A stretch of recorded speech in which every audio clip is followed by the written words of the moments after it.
everybody. So, I was staying up all night tonight trying to make YouTube videos and stuff.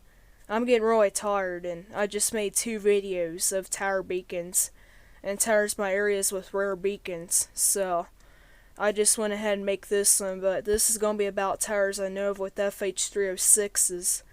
Now, towers with FH-306s are becoming extremely rare in my area. So there used to be like about a lot of towers in my area with FH-306s, but now there's only 2 towers I know of with FH-306s. So this tower here, I see this one going to my grandma's house all the time. It used to have a low intensity FH-306, but now has an ILS 3600 from ITL.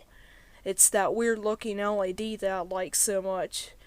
But I figured it still had its FH-306 before I became a beacon enthusiast and all that, but it's a LED that a lot of people confuse from the FH-306. It looks just like one, but it's an LED version. It's basically the LED version of the FH-306, except this LED's an ILS 3600 for 3200. But yeah, it was recently upgraded to 5G. Now I think back when I recorded this tower, there were people climbing it, so I'll have to go back and look at my videos and see if there's a video of people modifying this tower. So here's one of the FH-306s that still survives to this day. Now I kind of fear for this FH-306 because this tower is being modified, and if this tower goes to an LED, this tower's gonna be screwed. Like, there's only going to be one FH-306 left in my area, my area's going to be completely screwed, and it's all going to look to one FH-306. But it's still being modified right now, and my uncle lives close to this tower, and he says it's going to be turned off for almost the entire year because of it's being modified, and they're scrapping out all the old equipment, putting in new T-Mobile equipment, so, yeah. Now here's a dead tower that used to have an FH-306. So here's a tower. Now this one has kind of some history to it before the tower was taken down. So we was going on this trip to a faraway place a long time ago, and we had passed by this tower.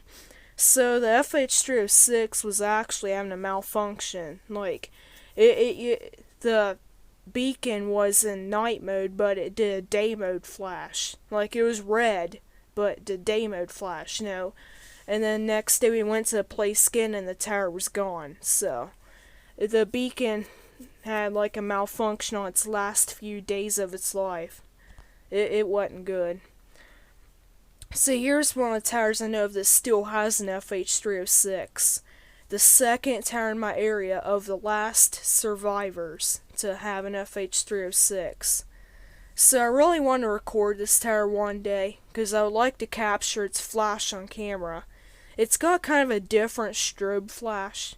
It's like a normal strobe, but it flashes a little bit faster than what a normal strobe would. So it's kind of a unique flash, and I kind of like it. And it's like a rare flash. So, I just want to record this flash if I see it one day. Like, I really want to force my parents into going to that city again so I can capture his flash. It'd be cool. So, hopefully I get to see it one day. Maybe day and night mode. I think its day mode is pretty unique. Then here's a dead tower that had an FH-324 and an FH-306. This one here is kind of a unique setup, but in 2014 I talked to one of the guys, and they was actually carrying an FH-306 on a dumpster, so they can haul the tower away. I really wish I could have asked him if I can have that FH-306. It looked pretty cool though, but unfortunately I wasn't really a beacon enthusiast at the time, but I kind of regretted it now.